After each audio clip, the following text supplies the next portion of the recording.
Hello everyone, a very warm welcome to IS Origin YouTube channel. I am Shruti Jha and in today's session we are going to study about the Goa Assembly ST Reservation Bill 2024.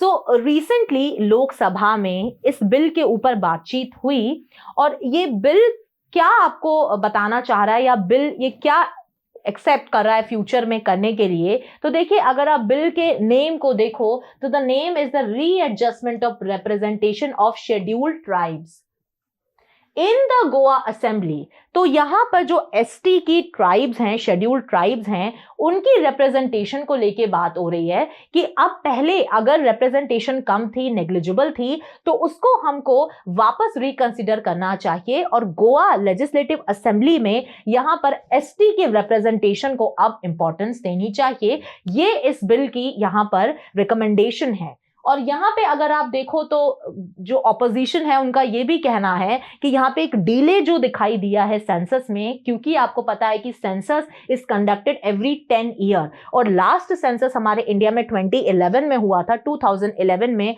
उसके बाद वो 2021 के around होना था, but क्योंकि Covid situation के कारण census काफी डिले हो गया है और अभी तक हम देख रहे हैं कि सेंसस के रिजल्ट्स हमारे सामने नहीं आए हैं। तो यहाँ पे ऑपोजिशंस का ये भी कहना है कि ये जो डिलेड सेंसस है उसका डेटा जल्दी से लेकर आया जाए, जिससे जो डेमोग्राफी है किसी भी स्टेट की उसके रीएडजस्टमेंट में करने में हमको हेल्प मिले।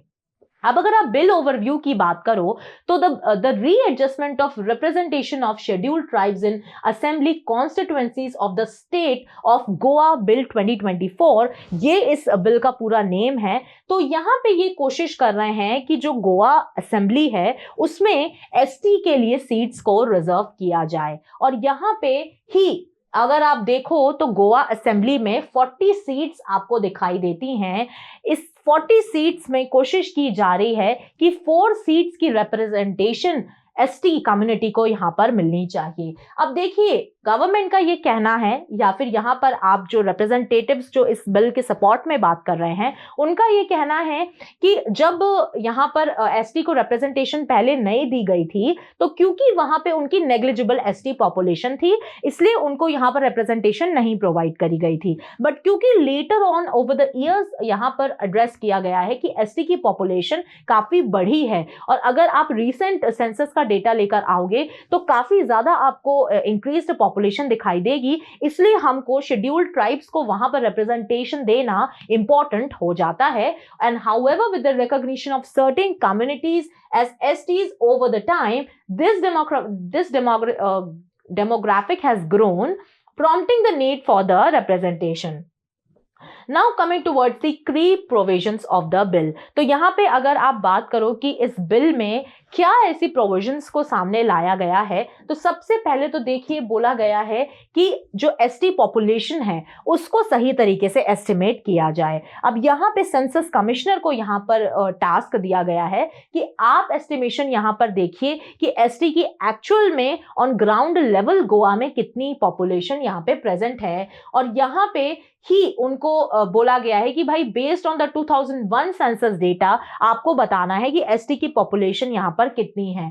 Then the determination of reservation, फिर उसके बाद the election commission will amend the delimitation order to allocate reserved seats in the assembly guided by the census commissioners finding. अब जो सेंसस कमिश्नर है वो बताएंगे कि भाई क्या यहाँ पर डेटा सामने आया है, एसटी की कितनी रिप्रेजेंटेशन है, कितनी कम्युनिटी की पॉपुलेशन है वहां पे गोवा में, उसके हिसाब से यहाँ पे उनको एक डिलिमिटेशन किया जाएगा और यहाँ पे उनको सीट्स लेजिस्लेटिव असेंबली में प्रोवाइड की जाएंगी equivalent to the population. Then public suggestions and objections will also be considered और यहाँ पे उनके भी ऑब्जर्वेशंस को ध्यान में रख के अमेंडमेंट यहाँ पे किया जाएगा। Then the reservation will take effect from the dissolution of the current assembly, क्योंकि अभी जब गोवा के इलेक्शंस हुए थे 2022 में, अब नेक्स्ट इलेक्शन जो होने हैं वो होने हैं 2027 में। तो अगर ये रिप्रेजेंटेशन आता है सामने तो उसका रिप्रेजेंटेशन आपको मिलेगा तो 2027 के जो इलेक्शंस होने हैं वहां पे आपको उसका फायदा देखने को मिलेगा।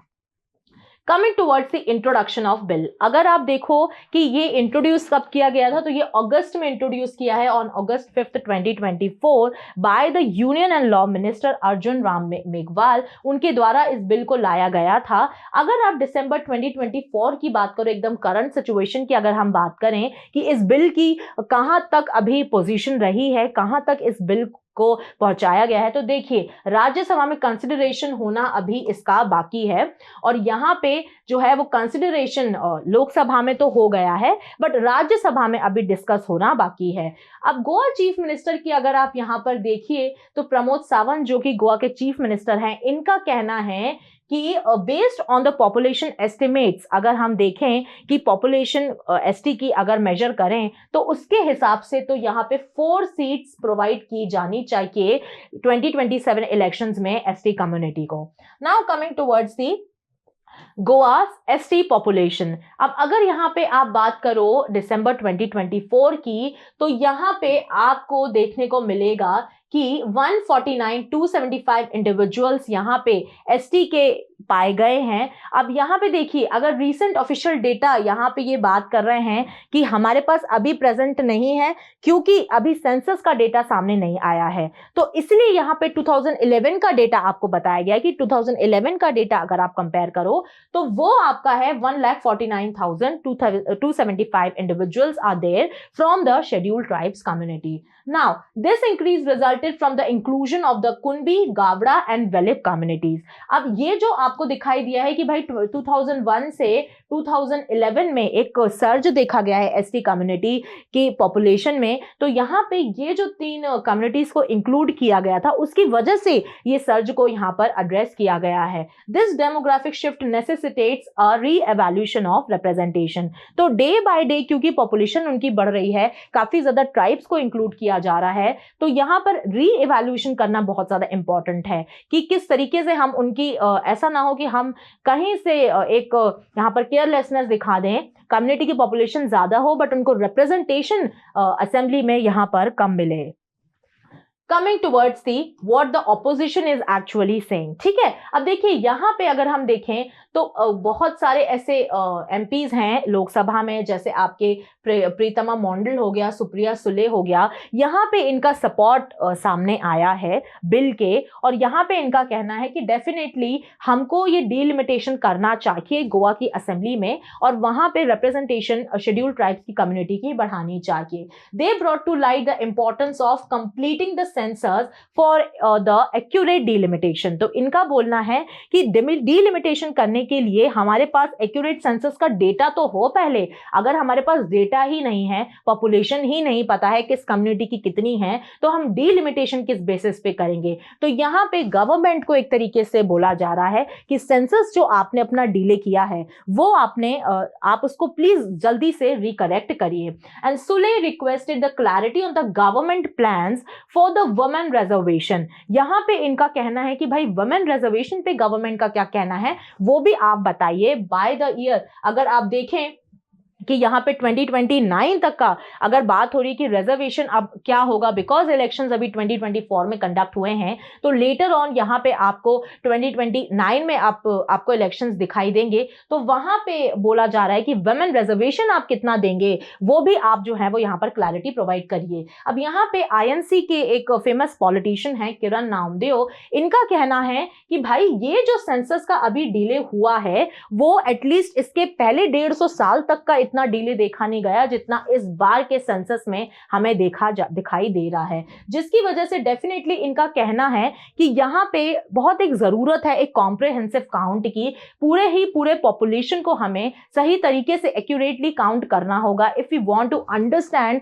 The demographic features of our country. तो यहाँ पे सिर्फ गोवा के कॉन्टेक्स्ट में ही ये बात नहीं कर रहे, ये पूरे इंडिया के कॉन्टेक्स्ट में बात कर रहे हैं, और यहाँ पे ना ही ये किसी एक पर्टिकुलर कम्युनिटी को टारगेट करके बोल रहे हैं। इनका कहना है कि भाई जो डेटा है सेंसस का वो ओवरऑल पूरे एक्यूरेट तरीके से कॉम्प्रिहेंसिव वे में जनता के सामने प्रेजेंट किया जाना चाहिए। Thank you so much for watching my session. Don't forget to subscribe to our channel IAS Origin. Till then पढ़ते रहिए, खुश रहिए। जय हिंद, जय भारत।